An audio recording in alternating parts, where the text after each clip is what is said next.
తెలుగు రాష్ట్రానికి సుపరిచితమైన నాయకుడు క్రైస్తవ సమాజానికి తెలుగు క్రైస్తవ సమాజానికి ఆయన విషయంలో మాకు అనుమానం ఉంది. ఆయన మరణం ఎందుకు అనుమానం అంటే రికార్డెడ్ గా యూట్యూబ్ లో ఆయన నాలుగు పోషిస్తానని, ఆయన కన్ను పీకేస్తానని ఎవరైతే మాట్లాడిన వీడియోలు ఇప్పటికీ యూట్యూబ్ లో వీడియోలు ఉన్నాయి. మందుల మందులు ఎవరైతే ఉన్నారో నువ్వు ఎలా బతుకుతారో మేము చూస్తారని ఆయన డైరెక్ట్ వార్నింగ్ ఇచ్చే. నెల క్రితం కూడా ఆయన ఏమన్నాడంటే, నాకు ప్రాణ సంకటం ఉంది, నాకు ప్రాణ భయం ఉంది, నాకు ఆయనకి ఏదైతే ఉందో ఆయనకి ఇబ్బంది కలుగుతుందని ఆయన స్వయంగా ఆయన ఫేస్బుక్ ఐడీలో ఆయనే పోస్ట్ చేశారు. అందుకు మేము అనుమానిస్తున్నాం. మాకు డిఎస్పీ గారి నుంచి మాకు కావాల్సింది ఏంటంటే ఈ యొక్క కేసుని యాక్సిడెంట్ కేసుగా కాకుండా అనుమానితమైన ఎఫ్ఐఆర్ గానీ మాకు ఇవ్వాలి, ఎంక్వైరీ చేయాలి, సీసీ ఫోటోస్ మాకు చూపించాలి. మా దగ్గర ఉన్న వీడియోస్ ఎవరెవరైతే ఆయనకు వార్నింగ్ ఇచ్చారో, ఆయన భూమి మీద లేకుండా చేస్తామో ఎవరైతే అన్నారో ఆ వీడియోస్ అన్ని మా దగ్గర ఉన్నాయి. ఆ వీడియోస్ అన్ని మేము డిపార్ట్మెంట్ కి ఇస్తున్నాం.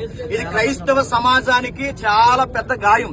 మేము ఇలాగే చూసుకున్నట్టు ఊరుకుంటే మా క్రైస్తవులు ఉన్న తలకాయలన్నీ ఎలా తీసుకుంటూ వెళ్ళిపోతారా? ఇదే చేస్తారా? ఇదే జరిగేదా?